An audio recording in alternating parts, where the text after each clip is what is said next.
The air that millions of Indians breathe every single day is a public health emergency unfolding in slow motion.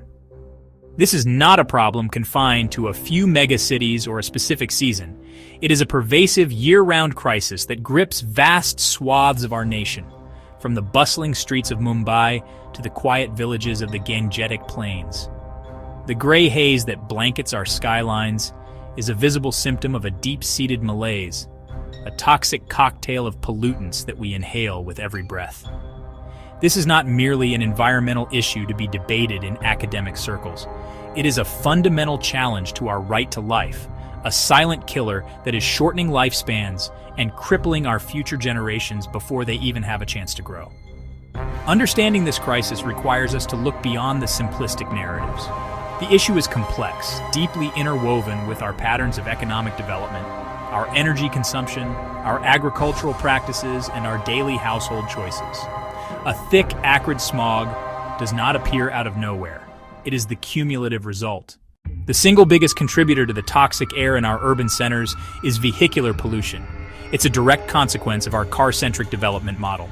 Our cities are choking on the fumes from millions of cars, trucks, buses, two-wheelers. A significant portion of the fleet runs on diesel, a particularly dirty fuel. The black soot you see puffing out of an old truck is laden with PM 2.5, tiny particles so small they can penetrate deep into the bloodstream. This relentless emission is compounded by poor urban planning, which leads to traffic congestion, forcing vehicles to idle for long periods and burn fuel inefficiently. The dream of personal mobility has turned into a collective nightmare of gridlock and poisoned air. Simultaneously, our industrial and energy sectors are massive polluters. Many operate on a foundation of fossil fuels, particularly coal. Power plants, often just outside cities, burn millions of tons of coal to generate electricity. They release enormous plumes of sulfur dioxide, nitrogen oxides, and particulate matter into the atmosphere. These pollutants can travel hundreds of kilometers, contributing to regional smog. Similarly, industries like brick kilns, steel mills, and cement factories often use outdated technologies with minimal emission controls. The most devastating impact of India's polluted air is borne by the human body. It is a public health crisis of epidemic proportions with a direct and measurable effect on mortality and morbidity. The constant inhalation of toxic pollutants acts as a slow poison, leading to a host of chronic and acute illnesses. For children, it means an increased risk of asthma, stunted lung development, recurrent respiratory infections that cause them to miss school and fall behind.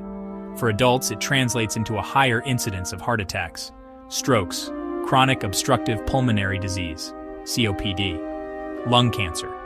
Our hospitals are overflowing with patients suffering from ailments directly linked to the air they breathe, placing an immense and unsustainable burden on our public healthcare infrastructure. The economic consequences are just as severe, acting as a significant drag on our national productivity and growth.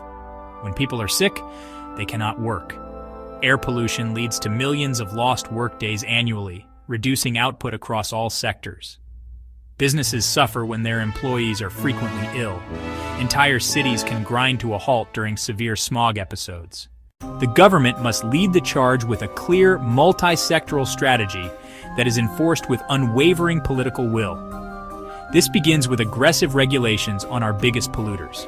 For the transport sector, this means leapfrogging to the strictest emission standards like Bharat Stage 6 and creating a robust system for phasing out old, polluting commercial trucks and buses.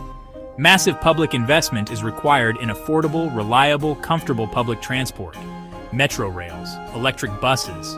Urban planning must be reimagined to promote walkability, cycling, reducing dependency on cars, and fundamentally changing how our cities move.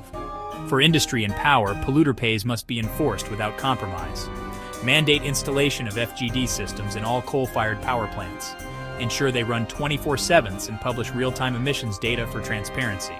Shift policy decisively from fossil fuels to renewables, solar, wind, to stop stubble burning, move beyond punishments, and give farmers viable solutions. The battle for clean air cannot be won from ministry offices alone. It must become a people's movement. The fight for clean air is a fight for our collective future, an unshakable hope for a healthier tomorrow.